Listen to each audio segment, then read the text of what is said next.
Hello everyone and welcome back to Rationed. My name is Leah. If you're new here, thank you so much for joining us. And if you are a subscriber, thank you so much for coming back. I appreciate you being here. So today I just wanted to make a quick video to talk about my weight loss journey. And for those of you who also might need to shed some pounds, maybe you want to follow along and we can kind of do this together and be accountability buddies. So my goal this year is to lose 100 pounds. Now, I know that's not an easy feat, but I am subscribed to 2 tools that I think will help me achieve my goals and help me to get there in a reasonable time, so to speak. So I want to share those tools with you today. The first thing that I want to share is this scale. So this is a Fittrack scale. And this scale measures, you can see it has these like metal plates on it. This measures your biometrics. So it's an expensive scale. You're looking at something toward almost a little less than $100, but up there. But the data that you get from it is worthwhile.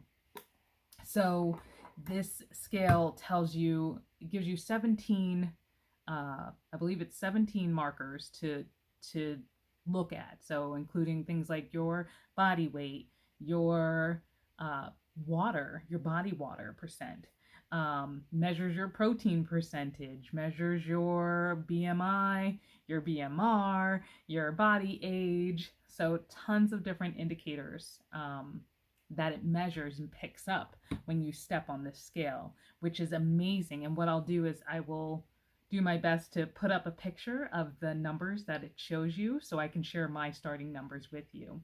But again, it covers so much and gives you a lot of information about what's going on in your body as far as like where you currently stand. And it indicates, because you know those numbers, you're also able to see what the standard is. So it tells you based off of your age, your height, your weight, how much you should weigh compared to the average, right? Like a trending average of people. So it's good to know how much I should weigh in average to people who are my age, weight, and height, and same, sex and everything. So it's really cool to get that information all using the scale and using the app. So again, I will throw my numbers up on the screen so that we can go through kind of my current numbers, what that looks like, and talk about what I'm going to be focusing on, things like that. The second tool I want to share with you is this watch. So this is a Garmin Sapphire Pro Fenix 7S. It's a mouthful, right? So it's a Garmin Fenix, I think 7S. I just got it this year, so it's one of the newer ones. It was a gift to myself, very expensive gift.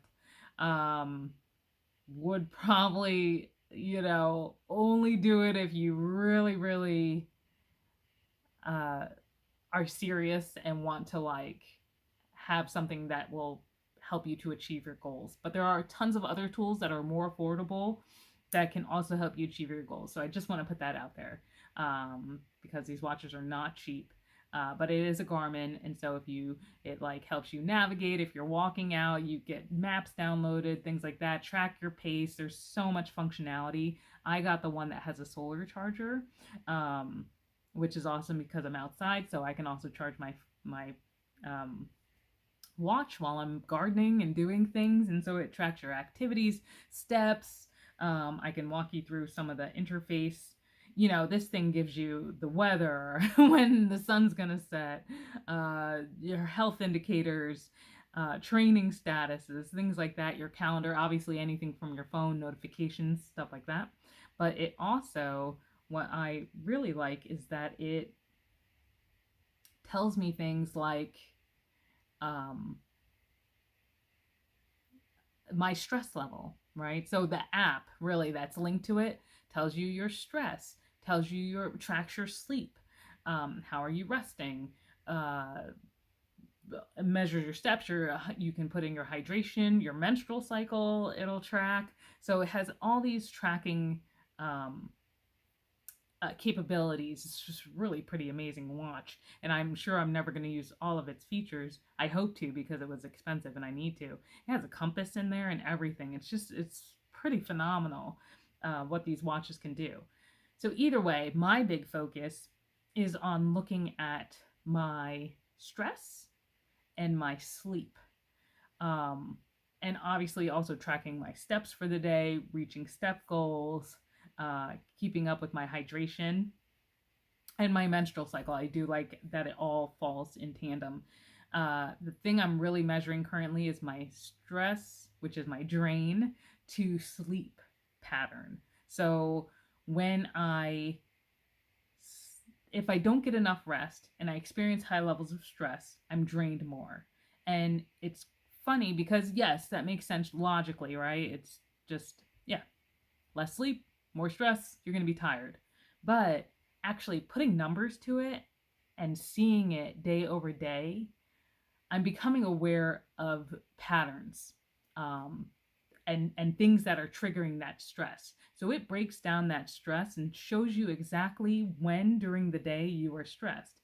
And so I'll give you an example. So I work full time. I have to do a lot of meetings virtually. And I looked at the stress during a certain meeting that I felt. I was like, oh, this is like sucking my soul. Anyway, that meeting, after I looked at my stress, and you can see the peak. It was like, yes, you were definitely experiencing stress during this time. And I was like, wow, yes, I was. And it was draining. And it gives you a number to measure that drain. So, say, for example, you sleep amazingly. You have great sleep, 8 hours. You're like the perfect sleeper. And so your score for the day would start at 100.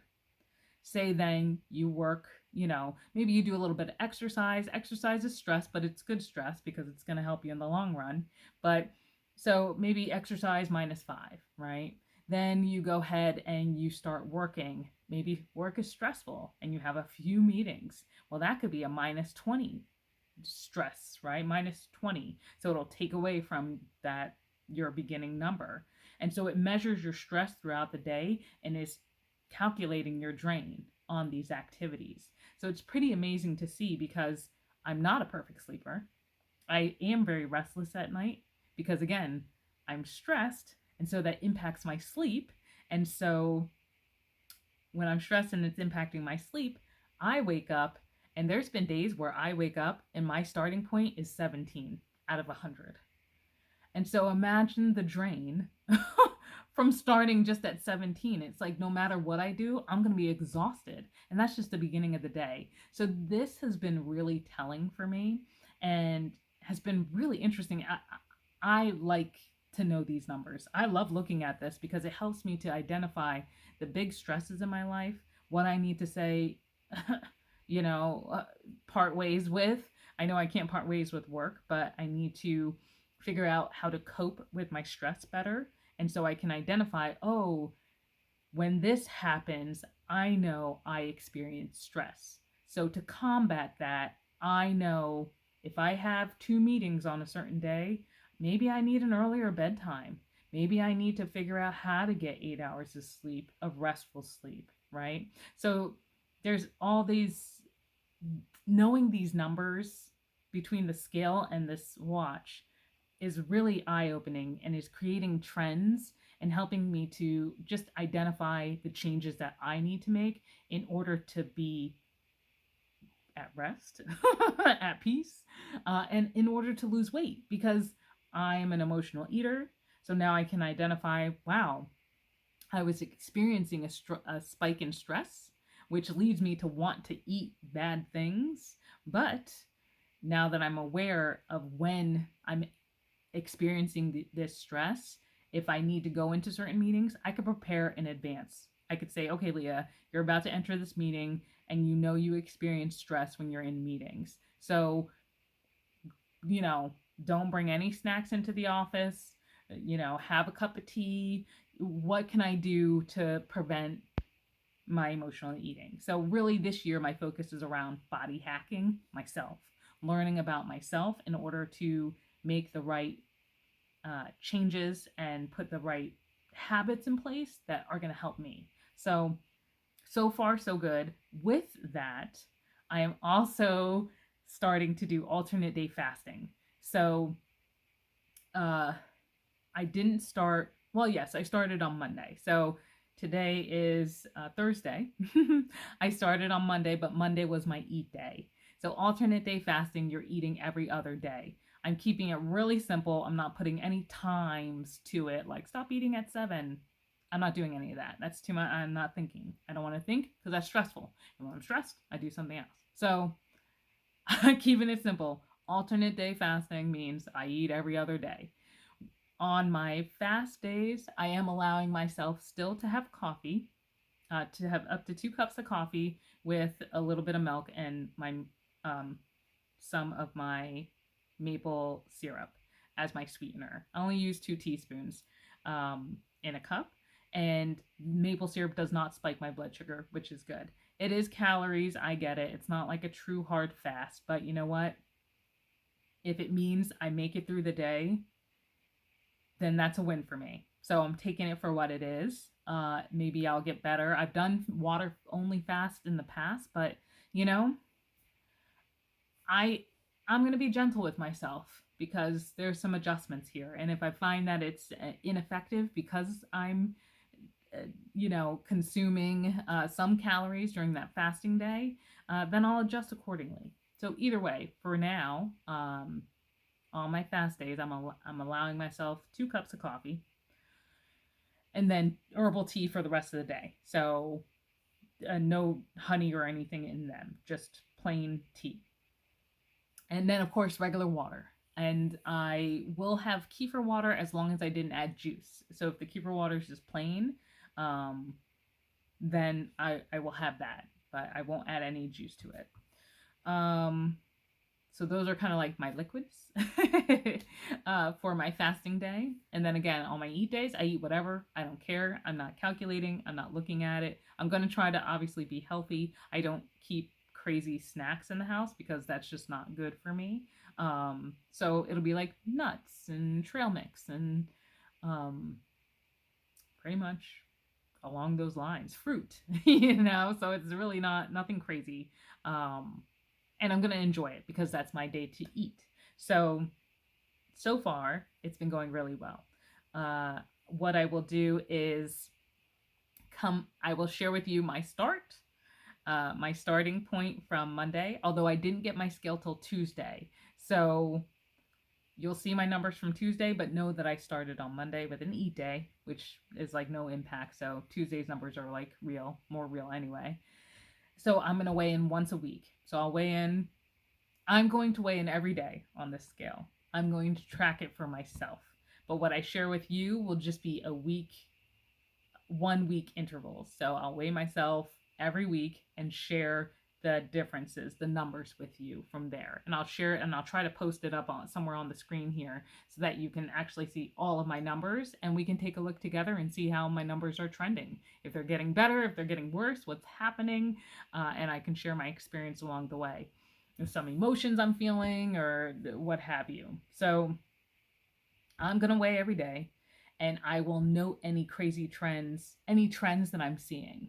And I'll share with you the trends, but I will just share with you my weekly weight and changes and we'll take a look at that together. So this way it's not too much. So I just wanted to make a video to share with you what I'm going to be doing. And once I learn, I have to figure out how to post my numbers and this way I can share at the same time. What I might do is go ahead and post my numbers and do a voiceover and walk you through my numbers. I think that's probably the best thing to do. And then we go from there. So if I do that, I'm going to do that now. Okay, everyone. So As you can see here, I'm just sharing my screen. This is of the app, a screenshot of the Fittrack app, which is the scale, and it shows all of your biometrics. So again, the 17 biometrics. And so the first one that you see here is my weight. And so again, I weighed in on Tuesday because that's when I received the scale, or I received the scale Monday night. That weigh-in doesn't really count because I ate all day. So it wasn't like, to me, a true number. So I'm just taking this number as my start weight. We know at the very beginning of the year, I weighed 270 pounds, just around there. So we're still in the ballpark here. So my weight starting Tuesday morning was 267.4. When we look at the control is what they consider to be the difference of your current weight and the benchmark standard weight of someone my age, sex, and height. And so that number is 131.2. And then without fat, if I didn't have any fat on my body, I'd weigh 126.8 pounds. Don't we wish we could just take off the fat like we can take off a shirt? Anyway, the number right below that is the body water.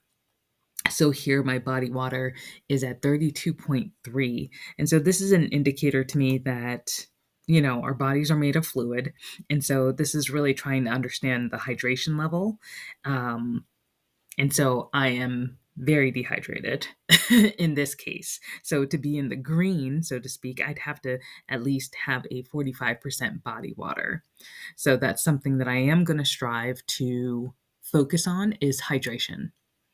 Next up is my bone mass. So it's at 6.4 pounds, which is good, a good indicator. And so over time, bone mass isn't something that you have to necessarily keep your eye on the daily. It's something that you want to keep your eye on as far as you age over time. So this is a trending thing that I'll keep my eye on just to make sure that my bones are staying strong. Next up, we have our BMI, body mass indicator, or body mass index, I believe is the I. Yeah, body mass index. And so that's at a 40.6. And so that's, I'm definitely obese, morbidly obese. It's very high. And so, it's just another measurement of my body weight against my height. And everything kind of like put together. So that's that. And then the standard weight, I'm trying to pull up kind of what these mean as I go along here. But the standard weight is the recommended weight based on benchmarks for someone my age, sex, and height. So I am 5'8". Just so everybody knows, I'm 5'8". And so the average that I should weigh is 136.2 pounds. I don't know if I'll get that small, but it's there. I would like to. I want to see what my natural body weight can be for me, right? And so next you take a look at the fat category. Here we have our body fat percentage. So over half of my body is fat. So 52.6% is all fat, which is crazy. And so when you look at that in pounds, that's 140.7 pounds of fat on my body. That's crazy. When you look at it that way, that's why I really am all about these numbers. I know some of these tools are expensive and maybe out of people's price range, and I totally understand that. And trust me, that's why I'm doing a very low buy this year, because I am not made of money. But at the same time, I also, to me, it's like priorities, right? God number one, family number two, my health is all you have left, right? So if I want to prioritize the things that are important, I gotta start taking care of myself. And so it was important for me to invest and start to understand what my body's made up of, what I need to do to change it, like what's going on with me. I'm going to be 40 this year, and so now or never. Just kidding. If you're older, there's always time, right? There's always time to course correct. Because I've been saying now or never since I've been like 18. And here I am going to be 40. So there's still always time for you to make a change. And so this is me making another attempt at changing my life as far as my health, and getting to a healthy position as I enter in my 40s. And so moving along here, we have subcutaneous fat, and that's the most visible fat located under our skin. And so that's 47.7%. And then next is the visceral fat. And so that's ranked at 24. And so visceral fat is the fat that's located deep in your abdominal cavity and surrounds your vital organs. So a high level of visceral fat can greatly increase your risk for developing serious chronic health conditions. And so it's on a rating of 1 through 19 compared to, again, the benchmark. So compared to the benchmark, I'm at a 24. So I'm really, really high. I'm over the 19. So it's like, it's on a rating of 1 to 19. Well, I'm at 24, so I'm off the Richter here, which is crazy. Okay, so I'm going to move down. Let me see if I captured muscle on the next page here. Oh, no, it got cut off. All right, so let's take a look at muscles real quick. So here it shows my body fat Oh, no, we did that. We did fat. So muscle, I'm sorry. Muscle rate is at 45%. And so the muscle rate is the relative proportion of your body comprised of muscle mass out of your total mass. A higher rate indicates higher levels of athleticism or lower levels of fat. So I am not athletic at this current stage in my life. So my muscle rate is at 45%. And so my muscle mass in pounds, my muscles weigh 120.4 pounds. And so then we look at our protein mass, or my protein mass, not yours, my protein mass. And the protein mass is the total weight of all the protein in my body. So that's muscles, bones, and organs. And so here I have 24.9 pounds of protein. And then the number under that, which gets cut off, but you can kind of see it at the top there, is the protein rate. Oh, no, that's the wrong. Oh, yeah. I'm sorry, guys. Yes. You can see it now full screen. I took a different screenshot. So you see the protein rate under muscle is 9.3. And so this protein rate is the percentage of your total body weight that's made up of protein. So it's just a percentage versus the protein mass. Okay, so 9.3% of my body is protein. And then next from there, we look at the bottom. The last two indicators are under efficiency. So that's my BMR and my metabolic age. So I don't know if that will change as I continue to weigh in. Currently, I am 39. And I think it's telling me that based off of these numbers, like I should be 39, but I could be wrong. And it might just be a starting point. And then we see over time what my metabolic age will be. So question mark on that. But the BMR is your basal metabolic rate, and that's the amount of calories your body burns in a day while at rest. So here you can see my body on Tuesday would burn up to 1,937.9 calories at rest. So if you put that in perspective and you think about the alternate day fasting, well, if I'm consuming no calories on one day, then I'm creating a deficit of 1,937.9 calories, which is good, right? And so when you look at how many calories in a pound, it's 3,500 calories. And so you can see if I'm creating a deficit for myself, I should be able to lose weight consistently over time. Okay, so those are the last, and let me just look at my metabolic age one more time, just to make sure I captured it right. Okay, so the metabolic age compares your personal BMR score against the average BMR of individuals of the same age, sex, and height. So I'm still 39. So I guess I'm where I'm supposed to be. We'll see if this number changes as I lose weight and get physically in better shape. what happens there, because I'm really curious to know. Maybe one day I'll be 19 again and I can say, hey, yeah, no, I'm 19. Uh, so we'll see. Anyway, thanks for coming along. This is how I'll share my numbers moving forward, uh, week over week. I think it's kind of easier to do it this way. So hopefully this helps. And if you want me to display it a different way, let me know. But hopefully you can kind of see all the cool things that I'm going to be looking at.